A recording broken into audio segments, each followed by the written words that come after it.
Oke, bismillahirrahmanirrahim. Di sini kita akan mencoba membuat podcast ya.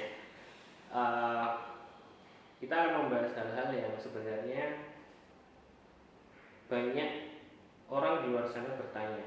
Bahkan saya sebagai seorang amil dompet alfa, sering nih kalau ketemu teman atau ketemu orang di luar, Mas, dompet alfa itu apa sih? Nah, dan daripada saya jawabnya ngalor ngidul dan mungkin masyarakat umum belum paham, orang-orang teman-teman di sana belum paham, jadi di sini kita akan ngobrol langsung dengan, kita nyebutnya siapa nih, Mas atau Pak? Mas saja. Mas saja.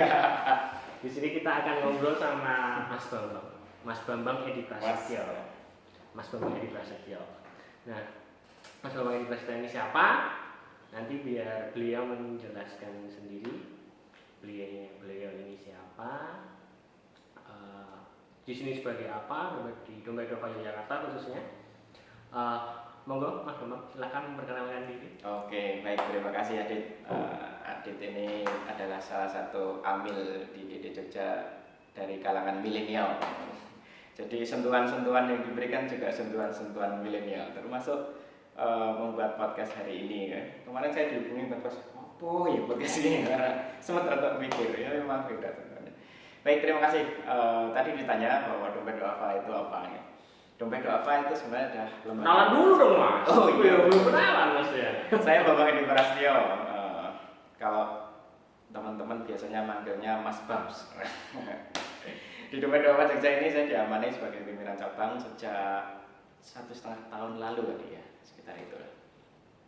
Nah, Dompet Alfa ini sebenarnya adalah lembaga amil zakat, teman-teman. Dompet Alfa adalah lembaga amil zakat. Tugas kita adalah menghimpun dana zakat, infak, sedekah dari masyarakat, dari para donatur, dari para muzaki, dan memprosesnya, mengolahnya, dan kita tasarrufkan kembali, kita distribusikan kembali kepada orang-orang yang berhak melalui serangkaian proses yang ada di dalam Dompet Alfa. Nah, dalam mentasarrufkan itu biasanya kita dalam bentuk program-program pemberdayaan, tidak hanya dalam bentuk hal yang sifatnya karitatif saja, tapi juga dalam bentuk program-program pemberdayaan. Fungsinya adalah supaya dana zakat ini benar-benar bisa mengangkat harkat dan martabat kaum muslim. Nah, di samping itu Dompet Alfa juga sudah menjadi nazir wakaf. Di samping dana zakat, infak, sedekah, dan dana sosial kemanusiaan lainnya, kita juga menghimpun dana wakaf. Nah, wakaf itu nanti akan kita kelola dan manfaatnya itu akan kita alirkan kepada orang-orang yang memerlukan. Itu sekilas Dompet Alfa. Sekilas tentang Dompet Alfa ya. Betul. Dompet Alfa keseluruhan. Oke, sekarang kita secara spesifik Mas Bambang ya, secara spesifik itu untuk Dompet Alfa Yogyakarta sendiri. Kita nyebutnya Dompet Alfa Jogja. Jogja, betul. Familiar. Dompet Alfa Yogyakarta. Kegiatannya apa aja sih yang ada di Dompet Alfa Jogja ini, Mas? Oke. Secara unit bisnisnya Dompet Alfa ini kegiatannya adalah 3 hal yang utama yang besar: penghimpunan, kemudian pengelolaan dana, dan juga pentasarufan, distribusi. Nah, dalam mendistribusikan ini kita ada beberapa bidang. Di antaranya kesehatan, kita punya klinik, kita punya program-program kesehatan di masyarakat, kemudian pendidikan, kita punya beasiswa, kita juga punya membina guru-guru binaan sehingga pendidikan ini benar-benar benar-benar terangkat kualitas pendidikannya. Kemudian kita punya dakwah, ya, sebagaimanapun juga zakat itu salah satu fungsi syiar. Dimana kita punya dakwah, ada pondok smart yang kita gunakan, dan kita juga membina, namanya kita punya associate dai. Itu adalah dai-dai Dompet Alfa yang kita bina, kemudian kita tingkatkan kapasitasnya sehingga mengena di masyarakat dakwahnya. Kemudian kita punya layanan sosial, kita menyebutnya misalnya layanan mustahik gitu kan. Ini adalah memenuhi kebutuhan-kebutuhan dasar. Dan yang terakhir kita punya ekonomi, di bidang ekonomi. Nah, bidang ekonomi ini kita berusaha untuk bagaimana dana zakat itu tidak sekali habis saat diberikan, tapi punya efek jangka panjang. Nah, ini program-program ekonomi yang bisa. Itu. Berarti ada beberapa tentang kesehatan, ada ekonomi, Betul. ada pendidikan, terus dakwah ya. Ada dakwah juga. Terus gini, sumber kalau dari sering yang saya lihat, saya temui di beberapa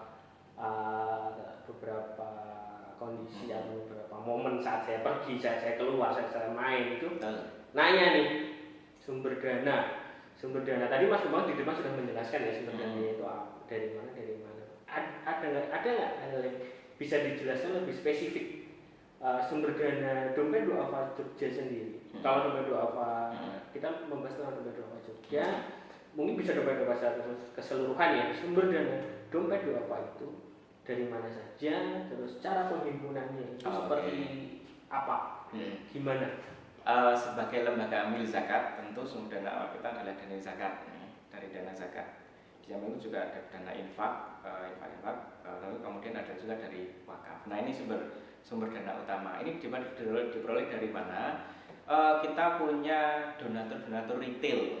Retail itu maksudnya ya monggo masyarakat yang mau menunaikan zakatnya, mau menunaikan infaknya, sedekahnya ataupun wakafnya melalui Dompet Duafa, monggo akan kita berdayakan, kita salurkan kembali melalui program-program yang 5 tadi. Nah, di samping masyarakat individu per individu yang mungkin kita sebut muzaki ya, orang yang berhak berzakat, muzaki, orang yang sudah wajib zakat, muzaki, kita juga menghimpun itu dari komunitas, kemudian juga dari CSR perusahaan, dana sosial masyarakat dari perusahaan, seperti itu. Nah, yang sedang kita galang sebenarnya tidak hanya dalam bentuk dana, kita juga mempunyai sebuah konsep namanya volunteerism, jadi kerelawanan. Kita juga menggerakkan, jadi masyarakat yang kita mempunyai ragam pilihan masyarakat untuk join dengan Dompet Duafa ya.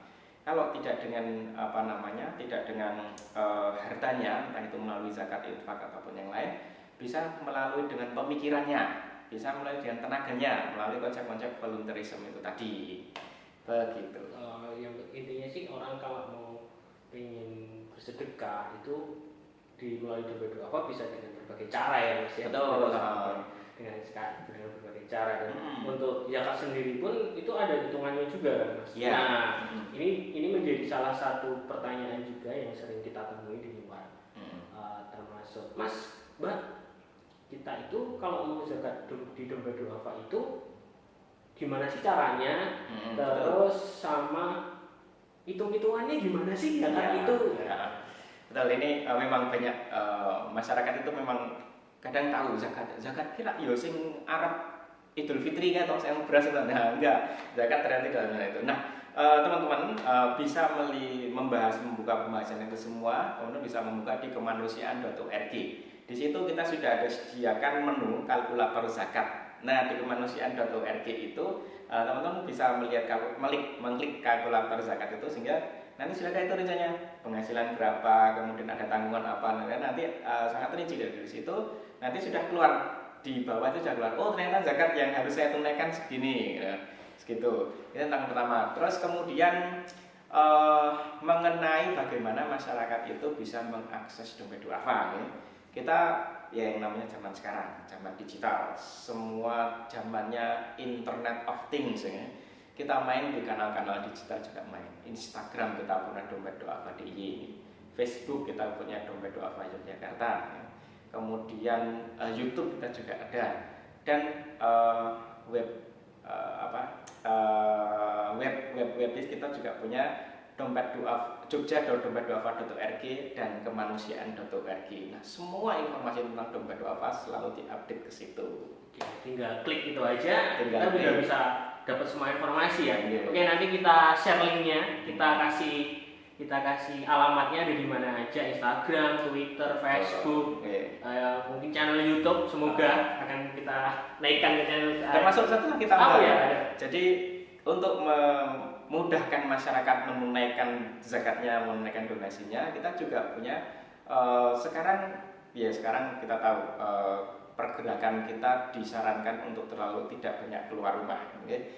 Teman-teman bisa menunaikan zakat dengan donasi online. Dengan donasi online kita punya menerima via transfer, kemudian juga via scan QR code.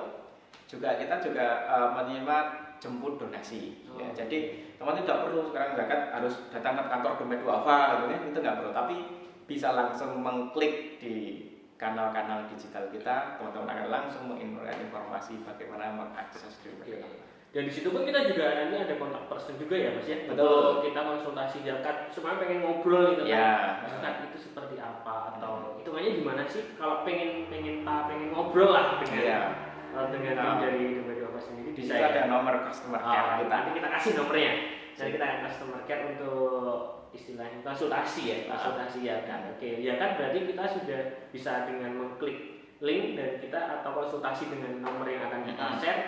Itu bisa kita hitung-hitungan lah bahasanya. Dan saya ada perhitungannya di situ, tahu deh. Oke, terus pernah saya dapat pertanyaan itu yang bisa dibilang mungkin juga punya pertanyaan di luar sana tentang infak atau sedekah.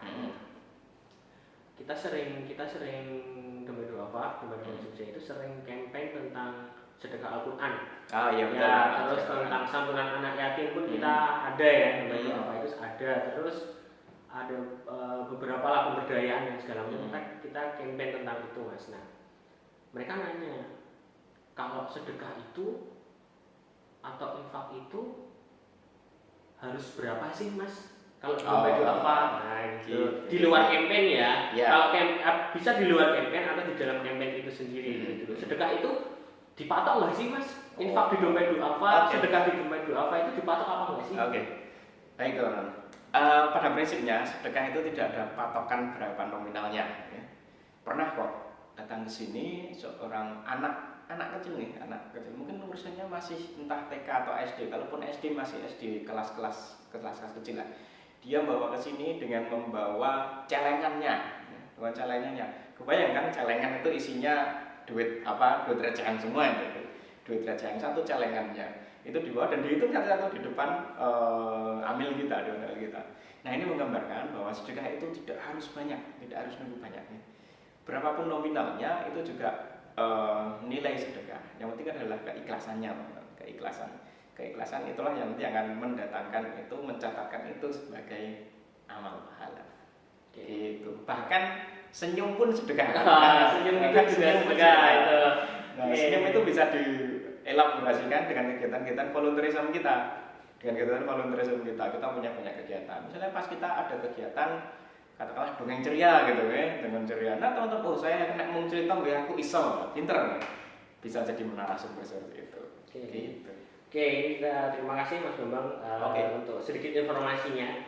Saya bilang sedikit karena mungkin kita akan berlanjut lagi karena kita masih dalam tahap yang memperkenalkan apa sih dompet duafa Yogyakarta itu, sumber dananya dari mana, kegiatannya apa aja, terus dana itu disalurkan melalui apa saja, kemana saja, menghitung zakat, menghitung sedekah, menghitung infak kayak gitu.